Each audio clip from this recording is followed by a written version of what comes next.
لا شريك له ونشهد أن سيدنا ومولانا محمدا عبده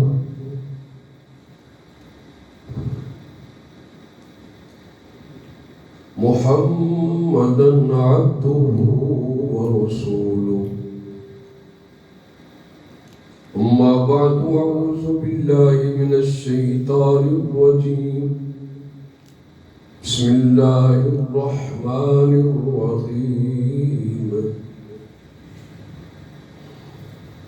فإن آمنوا بمثل ما آمنتم به فقد اهتدوا، وإن تولوا فإنما هم في شقاق.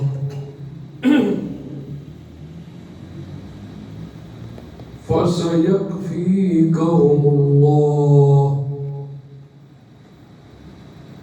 وهو السميع العليم.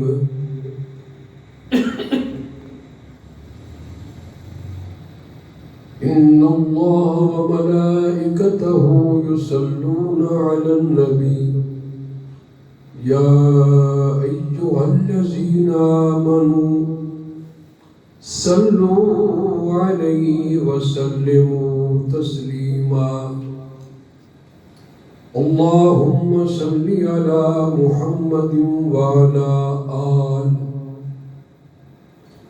وعلى آله وأصحابه وأهل بيته أجمعين.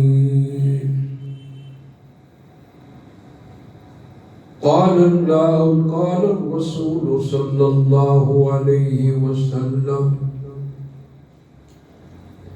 لكل نبي رفيق ورفيقي في الجنة عثمان. صدق الله مولانا العظيم. بعد از درود و سلام، یہ ذوالحجہ کا جو مہینہ ہے اپنے اندر بے شمار ایسے واقعات رکھتا ہے جس سے روح انسانی کانپ اٹھتی ہے. اسی ماہ مقدس میں سیدنا اسماعیل علیہ السلام کی قربانی ہوئی اور تقریباً 18 ذی الحجہ کو جمعے کے دن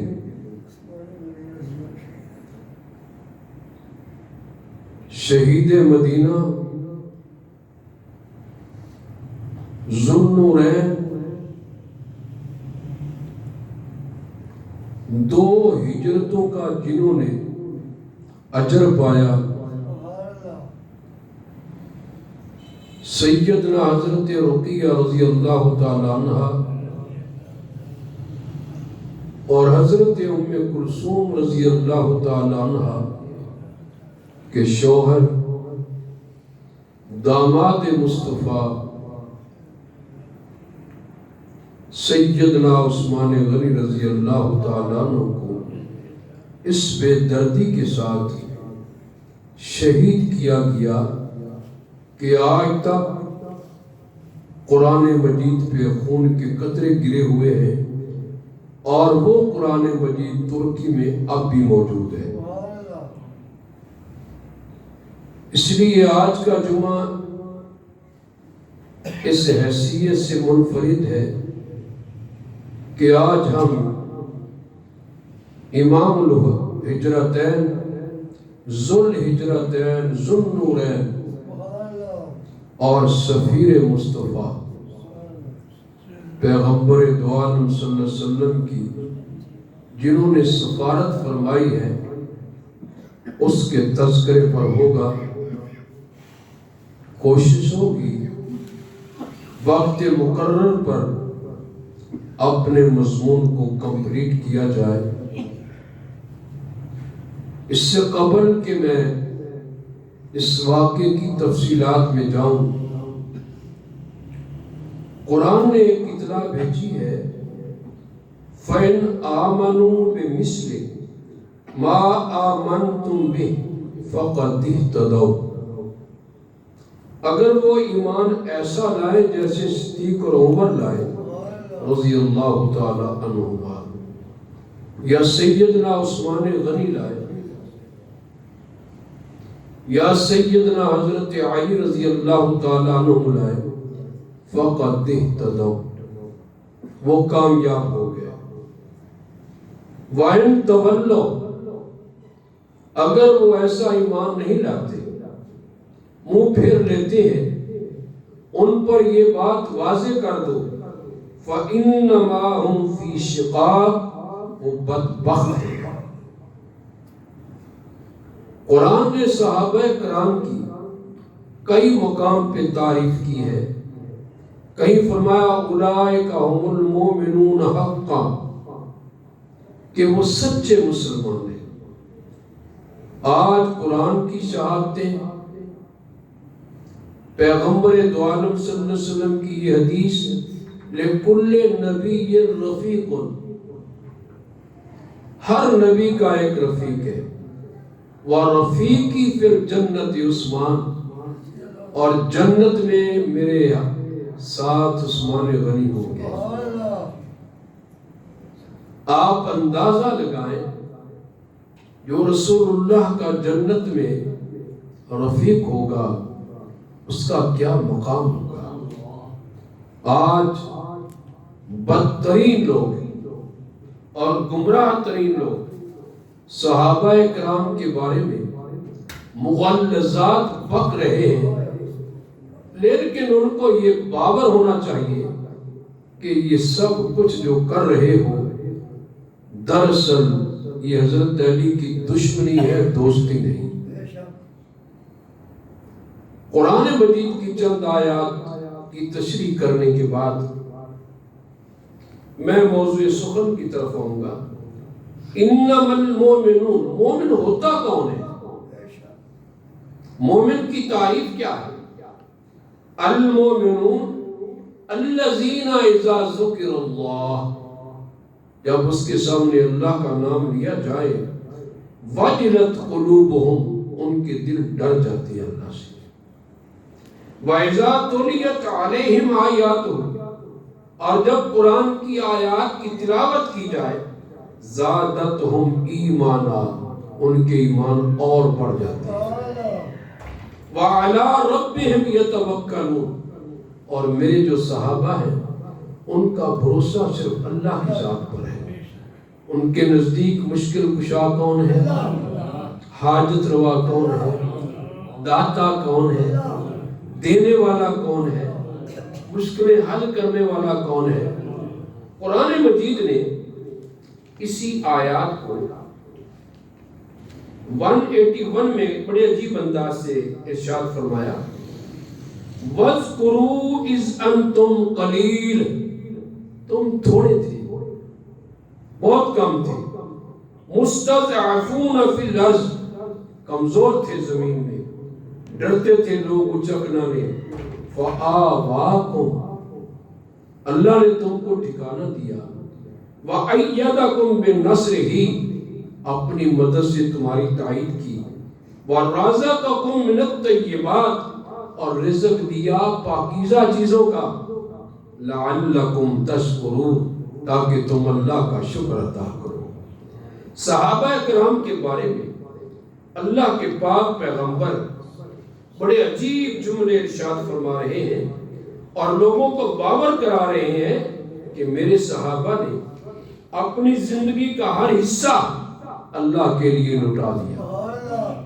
یہاں قرآن کی آیت ہے، والذین آمنوا، جو لوگ ایمان لائے اللہ پر، اللہ کے پیغمبر پر، اور فرمایا وہاجروا، اور جنہوں نے اپنے پیارے مکان، پیارے باغات، پیارا شہر اللہ کے پیغمبر کے لیے چھوڑ دیا. وجاہدوا، اور جنہوں نے جہاد کیا اللہ کے راستے میں، یہ وہ لوگ ہیں جو مہاجر ہیں.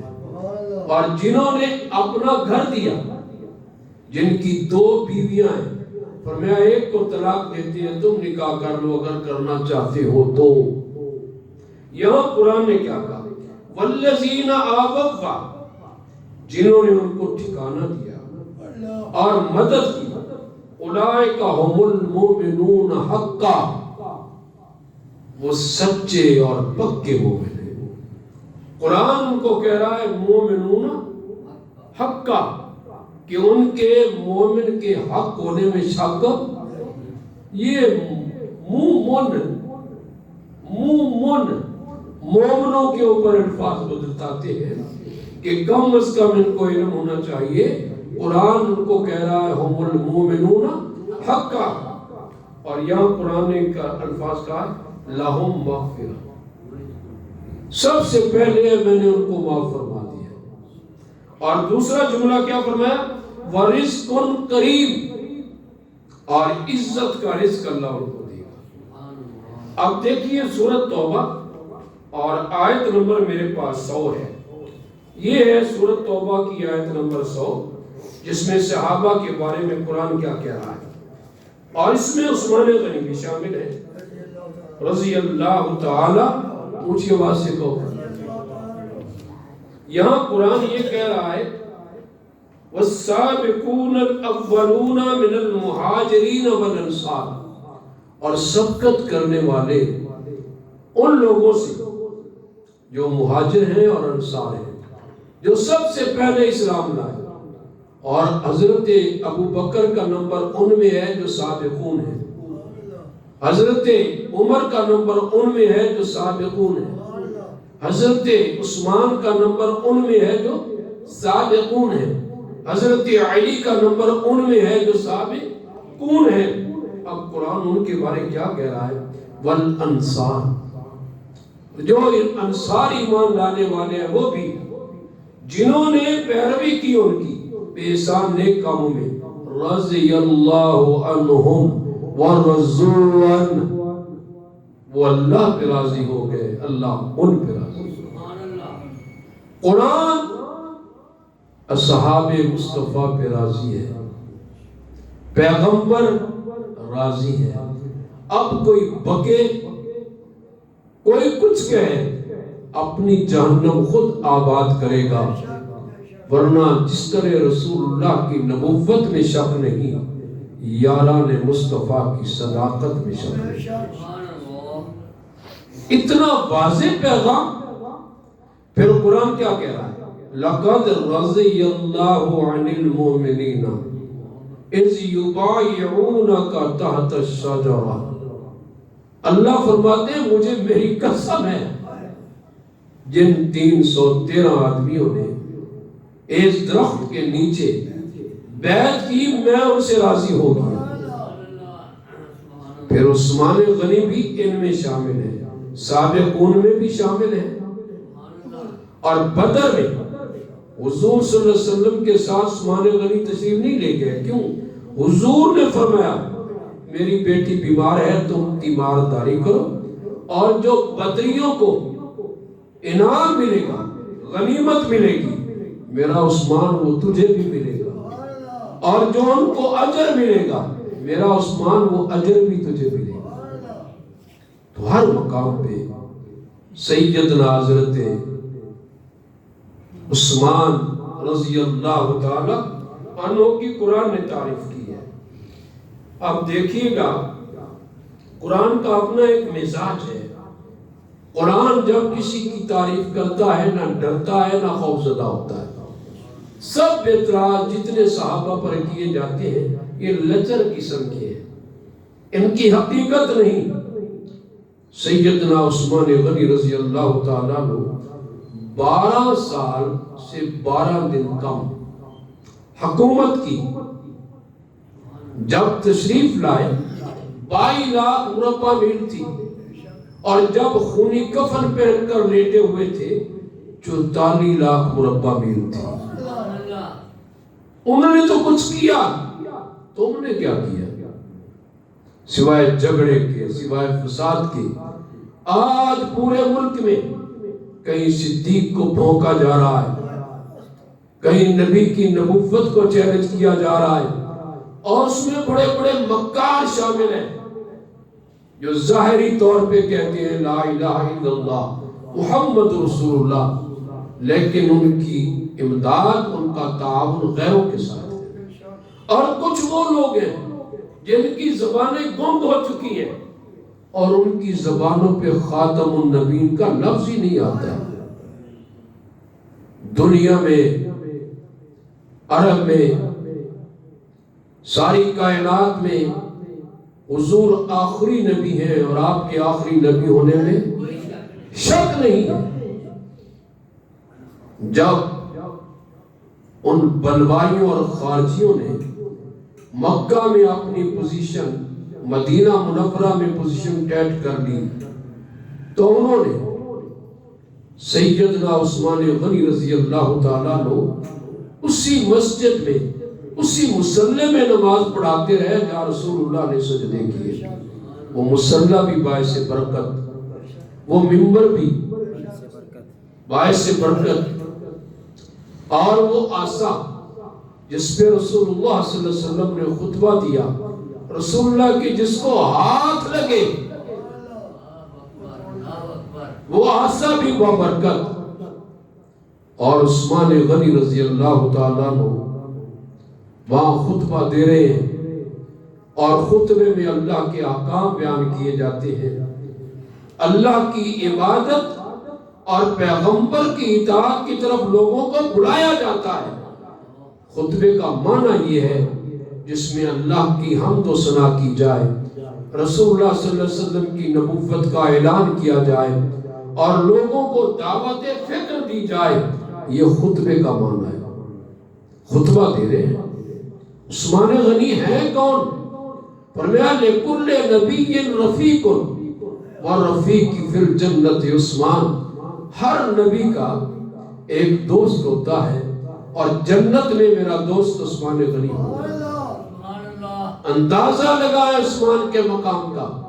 اور یہاں روایات میں ہے، فرمایا کہ الا استحیی، میں کیوں نہ حیا کروں من رجل، اس آدمی سے تستحیی منہ الملائکہ، جس سے جبریل بھی حیا کرتا ہے، جس سے میکائیل بھی حیا کرتا ہے، جس سے ہر ایک حیا کرتا ہے، اور حیا کی صفت میں عثمان کا کوئی مقابل نہیں تھا رضی اللہ تعالی عنہ۔ اور لطف یہ ہے، آپ غسل کرتے کمرے بند میں، اور وہ بھی کپڑا باندھ کر، اور وہ بھی اپنے آپ کو سمیٹ کر، اتنا حیا۔ اور عثمان غنی کے حیا کے چرچے آسمانوں میں بھی ہو رہے ہیں، زمینوں میں بھی ہو رہے ہیں۔ وہ عثمان غنی منبر پہ بیٹھے ہیں، اور منبر بھی مصطفیٰ کا، مسجد نبوی بھی مصطفیٰ کی، اور مدینہ کے بارے فرمایا رسول اللہ نے، جو کوئی یہ چاہے کہ اس کی موت مدینے آئے تو وہ سن لے کہ اس کی شفاعت میرے ذمہ ہے، بشرطے کہ ایمان کی حالت میں۔ مدینے کی موت بھی اعلیٰ، مدینے کے اوقات بھی اعلیٰ، مدینے کا مقام بھی، مدینہ خود مدینہ۔ دجال ہر جگہ جائے گا، بدماشی کرے گا، آج تک کوئی دجال مدینے نہیں جا سکا۔ اور میرے پیغمبر کا یہ فرمان ہے، قیامت کے دن تک دجال مدینے نہیں آئے گا۔ ہاں، جو مدینے میں ایسا آدمی سویا پڑا ہے، اس کو نکال کر مدینہ میں پھینک دیتا ہے کہ تو اس میرے قابل بھی نہیں، تو مدینے میں کیا لینے آیا ہے؟ آپ اندازہ لگائیں، 44 مربع میل کا کمانڈر۔ یہاں ایک موقف ہے، حضرت عثمان کا موقف یہ تھا کہ جو لا الہ پڑھتا ہے میں اسے جنگ نہیں کروں گا۔ جو لا الہ پڑھتا ہے اس سے آج کیا ہے؟ زبان پہ لا الہ ہے اور اندر کیا ہو رہا ہے؟ ہم لوگ مرزائیوں کو پال رہے ہیں، ان کی پرورش کر رہے ہیں، ہمیں کوئی خدا کا خوف نہیں، ہمیں کوئی اللہ سے ڈر نہیں، نبی کا بھی کلمہ پڑھتے ہیں، مرزائیوں سے ملتے بھی ہیں اور کہتے ہیں یہ اخلاقیات ہے۔ کس چیز کی اخلاق ہے؟ اخلاق نام ہے ان اعلی صفات کا جو رسول اللہ نے عطا فرمائے ہیں، جو نبی کا دشمن، اونچی آواز، اونچی آواز، جو نبی کا دشمن، جو نبی کا مخالف، جو پیغمبر کی نبوت کا دشمن، ہمارا دشمن سانپ سے بھی زیادہ دشمن۔ سانپ نے بڑی کوشش کی تھی میں رسول اللہ تک پہنچوں، صدیق کے پاؤں نے کہا جوتے مار مار کے نکال دوں گا، ڈستا ہے لیکن میں محمد تک نہیں جانے دوں گا۔ وہی صدیق ابوبکر جب کھڑا ہوتا ہے تو پھر مسلمہ قذاب کو جب تک فی النار نہیں کرتا اور ملک میں جب تک لا الہ الا اللہ اور محمد رسول اللہ کے نعرے کو بلند نہیں کرتا اس وقت تک آرام سے نہیں بیٹھتا۔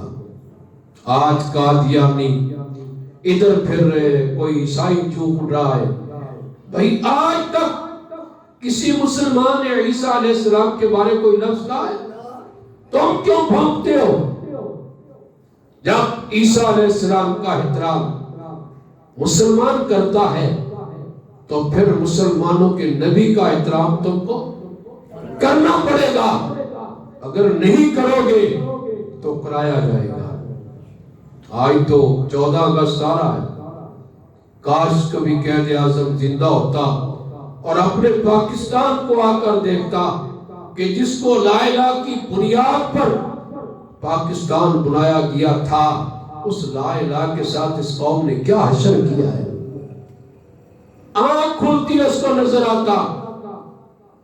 اور یہ بھی یاد رکھیے گا، پچھلے دنوں میں تقریر کر رہا تھا اور کہا گیا کہ قائد اعظم شیعہ تھا اور یہ ملک شیعوں کا ہے۔ میں کہا 2 منٹ کے لیے ذرا صبر کریں، اگر شیعہ تھا تو شبیر احمد عثمانی نے جنازہ کیوں پڑھایا تھا؟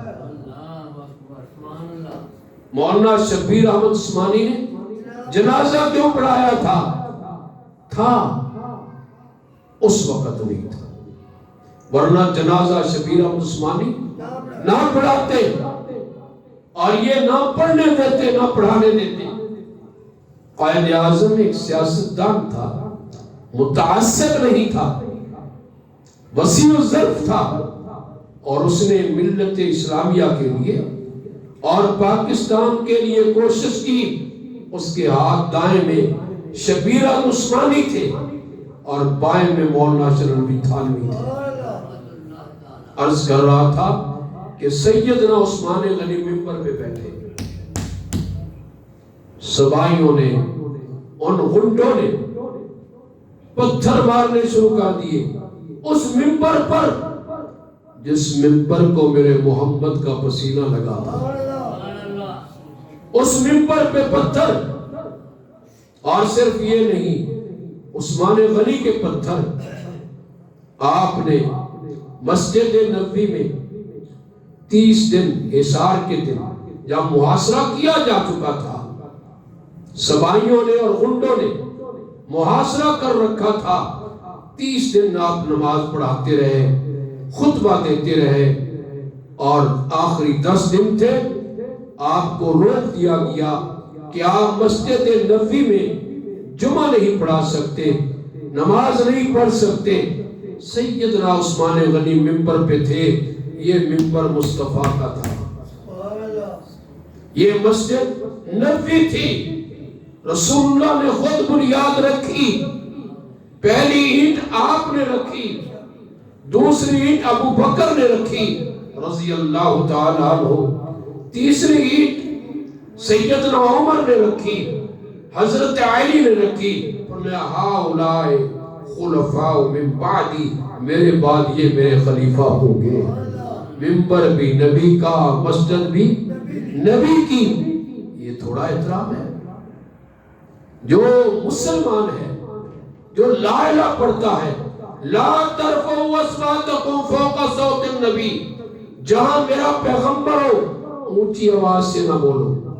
امام مالک رحمۃ اللہ علیہ فرماتے ہیں آج بھی یہ حکم ہے کہ آپ جب مسجد نبوی میں جائیں آواز اونچی نہ کریں. ادب یہ ہے کہ ایسا بولے، یہ آواز نہ دے. یہ مسجد نبوی کا بھی ادب ہے. اور مسلمان نام ہے ادب کا، بے ادب کا نام مسلمان نہیں ہے. لگتا ہے کہ سیدنا عثمان غنی نے فرمایا تم ملعون ہو. رسول اللہ نے فرمایا جو باہر سے آئے گا حملہ کرے گا وہ ملعون ہوگا، تم ملعون ہو، بیٹھ جاؤ. حضرت زید بن ثابت رضی اللہ تعالیٰ عنہ جنہوں نے پیغمبر کے قرآن کی کتابت کی تھی وہ بھی کھڑے ہو گئے. فرمایا صدق عثمان، کہ عثمان نے سچ کہا ہے. اور ایک اور انہوں نے کیا کیا کہ جہجہ غفاری جو غنڈوں میں سے ایک غنڈا تھا اس نے عثمان غنی سے وہ آسا خریدے کھینچا. یہ وہ آسا ہے جس پہ رسول اللہ خطبہ دیا کرتے تھے. اور اس کے بعد سیدنا ابو بکر خطبہ دیا کرتے تھے. سیدنا ابو بکر کے بعد حضرت عمر خطبہ دیا کرتے تھے. یہ آسا میرے پیغمبر کی نشانی تھی، یہ میرے پیغمبر کی علامت تھی. اس ظالم نے یہ آسا اپنے گھٹنوں پہ رکھ کر توڑ دیا. روایات میں آتا ہے گھٹنے میں ایسی بیماری پیدا ہوئی جس سے اس کی موت واقع ہو گئی. اور کتوں کی طرح مرا. پیغمبر کے آثار کی جو بے حرمتی کرتا ہے ذلیل اور رسوا ہو جاتا ہے. جو پیغمبر کی مسجد کی بے حرمتی کرتا ہے رسوا ہو جاتا ہے. جو پیغمبر کے جسم کے کسی حصے کی بے حرمتی کرتا ہے وہ گستاخ ہو جاتا ہے. ہمارا دین یہ کہتا ہے تمہاری جان چلی جائے محمد کی آن نہ جائے. تمہاری تو عزت ہے بھی نبی کی وجہ سے. محمد کی غلامی دین حق کی شرط اول ہے. اگر اس میں وہ کچھ خامی تو سب کچھ نامکمل ہے. محمد کی غلامی ہے سند آزاد ہونے کی، خدا کے دامن توحید میں آباد ہونے کی. پیغمبر تو آیا ہی سے نہیں ہے تاکہ جو روتے ہیں ان کی آنسو خوش کرے، جو غریب ہیں ان کی مدد کرے، جو یتیم ہیں ان کے سر پہ ہاتھ رکھیں. آج میرا عثمان اس منبر پہ تشریف فرما ہے جہاں عمر گرجا کرتا تھا رضی اللہ تعالیٰ عنہ، جہاں صدیق کے اوپر خطبہ دیا کرتا تھا. لوگوں نے نہ منبر کا احترام کیا، نہ اس آسا کا احترام کیا جس پہ نبی کے ہاتھ لگے تھے، نہ مسجد کا احترام کیا. اور عام مسجد میں شور کرنا ناجائز ہے تو مسجد نبوی تو مسجد نبوی بھی ہے نا. میں حیران ہوں جس پر 40 دن پابندی لگی رہی اس کے لیے تمہارا ٹی وی خاموش ہے، تمہارا ریڈیو خاموش ہے، تمہاری زبانیں گنگ ہیں. اور جس کے لیے 10 دن یا 3 دن پابندی لگی رہی، پانی بند ہوا، اس کے لیے ٹی وی کی بھی زبان کھلی ہے، ریڈیو بھی بک رہا ہے اور دوسرے لوگ بھی چہک مہک کر رہے ہیں. کیا یہ مظلومیت کی انتہا نہیں ہے؟ ایک بہت بڑا سوال ہے اکثر میرے جلسے میں مجھ پہ کیا جاتا ہے کہ عثمان غنی نے دفاع کیوں نہیں کیا. عثمان غنی نے، اس کا جواب تو میں دوں گا اور ابھی بھی سن لیجئے گا. حضرت عثمان غنی فرماتے ہیں میری مثال حابیل علیہ السلام کی طرح. حابیل جوان بھی تھا، حابیل خوبصورت بھی تھا، حابیل طاقتور بھی تھا، لیکن اس نے قابیل سے بدلہ نہیں لیا.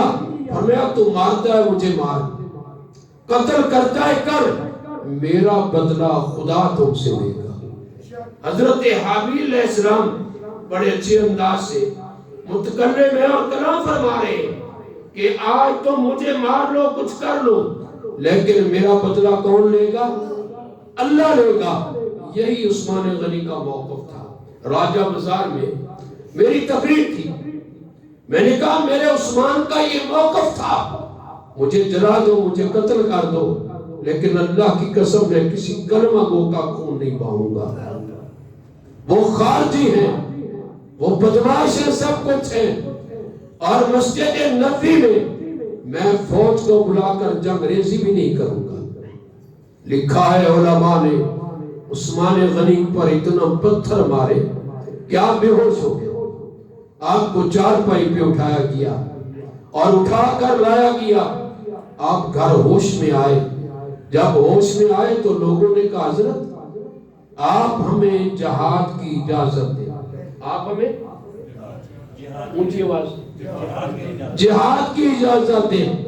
آپ نے فرمایا مجھے کیا ہو گیا ہے؟ تدعوکم الی الجنہ فتدعوننی الی النار، میں تجھے جنت کی طرف بلاتا ہوں تو مجھے آگ کی طرف بلاتے ہو۔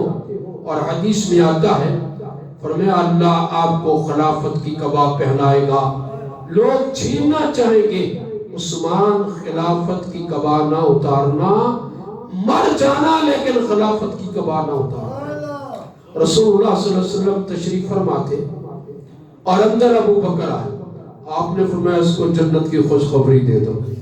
رضی اللہ تعالیٰ اونچی آواز جنت کی خوشخبری دے دو۔ تھوڑی دیر کے بعد سیدنا عمر آئے رضی اللہ تعالیٰ عنہ، فرمایا اس کو بھی جنت کی خوشخبری دے دو۔ تھوڑی دیر کے بعد باغ میں عثمان غنی داخل ہوئے، حضور خاموش ہو گئے اور فرمایا کہ ابو موسیٰ اشعری لفظ ہے افتح لہو، اس کے لیے دروازہ کھول دو باغ کا، وبشرہ بالجنہ، اور اس کو جنت کی خوشخبری دے دو۔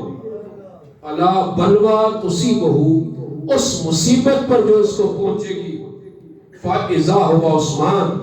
ابو موسیٰ اشعری کہتے ہیں میں نے آگے بڑھ کر دیکھا تو عثمان کا چہرہ تھا۔ 5 مرتبہ رسول اللہ نے جنت کی خوشخبری دی ہے، کتنی؟ اور قرآن نے کئی مقام پہ فرمایا لقد رضی اللہ عن المؤمنین۔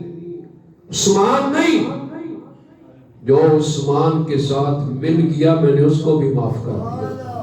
اگر خدا نے تمہارے سینے بغض سے بھر دیے تو یہ سینے اس قابل ہیں کہ ان کو پیٹا جائے۔ یہ سینے بنے اس لیے کہ ان پر خوب جوتے مارے جائیں، بلکہ اگر حکومت پاکستان مناسب سمجھے تو جوتے سنیوں کو دے دے اور سینے ان کے ہوں، گول لگاؤ ان کو تاکہ ان کی حسرت بھی پوری ہو جائے، ان کی حسرت بھی پوری ہو جائے۔ قرآن کئی مقام پہ کہہ رہا ہے سیدنا عثمان غنی رضی اللہ تعالیٰ عنہ، آپ بھی کہہ رہا اونچی آواز کے ساتھ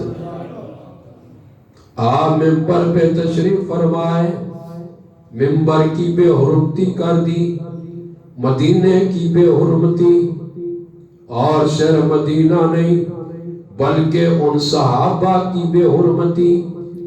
اب یہ ذرا خود سوچ لو وہ کس قسم کے لوگ تھے، کتنے ظالم، کتنے جفاکار۔ عثمان تیرے صدقے جان، آپ جب بے ہوش پڑے ہیں تو آپ کو پوچھا گیا، ہمیں ساتھ میں نبی وقاص رضی اللہ تعالیٰ عنہ، آپ کون ہیں جناب؟ مجھے زید بن ثابت کہتے ہیں، میں نے ان ہاتھوں سے اللہ کا قرآن لکھا ہے۔ آپ کون ہیں جناب؟ مجھے حضرت زبیر کہتے ہیں، مجھے حضرت طلحہ کہتے ہیں۔ آپ کیا چاہتے ہیں؟ عثمان غنی سے عرض کرتے ہیں ہمیں ذرا جہاد کی اجازت دی جائے۔ زید فرمانے لگے آج میں ایک بار پھر بدری بن کر دکھاتا ہوں، اجازت تو دے، لیکن آپ فرما رہے ہیں جہاد کی اجازت نہیں دوں گا، میرا معاملہ ہے میں مدینہ منورہ کے اندر شہید ہو جاؤں گا، لیکن کسی کو لڑنے کی اجازت نہیں دوں گا۔ جیسے لائم بسطہ یدیہ لے تقتلنی، اس نے ہاتھ پھیلایا قتل کرنے کے لیے، میں ہاتھ نہیں پھیلاؤں گا۔ حضرت حابیل قابیل کو کہنے لگا آپ اپنا کام کریں، میں اپنا کام کروں۔ ستمگر ادارہ ستمگر ہنر آزمائے تو تیر آزما ہم جگر آزمائے۔ عثمان غنی رضی اللہ تعالیٰ عنہ، آپ بھی ذرا کہو۔ بستر پہ ہیں، اعلان ہوتا ہے خبردار، مسجد نبوی کے اندر عثمان غنی نماز نہیں پڑھ سکتے۔ کسی نے کہا حضرت ایک فاسق نماز پڑھا رہا ہے، فرمایا پڑھ لیا کرو نماز، مسجد نبوی کے لیے مجھے رہنے دو۔ نماز کی پابندی لگ گئی۔ آج پورے شہر میں اعلان ہو رہا ہے سب کو